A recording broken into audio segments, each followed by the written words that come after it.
موږ چې کوم ځای کې ولاړ یو دې ته ذوالحلیفه وایي د مدینې میقات دی دا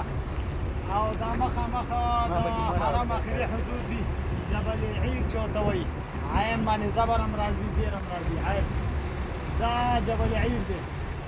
او د دې نه دېخوا دا ټوله مدینه ده او دې ته ذوالحلیفه وایي نبي پاک صلی الله علیه وسلم به چې کله عمرې ته تلو نو دلته به یې پړاو واچو او د دې ځینه به بیا چې کله په اوښه باندې سور شو نو بیا به یې تلبیه وویله لبیک اللهم لبیک لبیک لا شریک لک لبیک ان الحمد والنعمة لك والملک لا شریک لک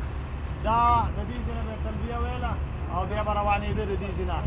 نو دا اخري حدود دي د حرم یو حد دا دی او بل د احد نه هغه اړې دی هغې ته جبل ثور وایي د دې دواړو منځ کې دا حرم دی دا ټول ابيار علي متوي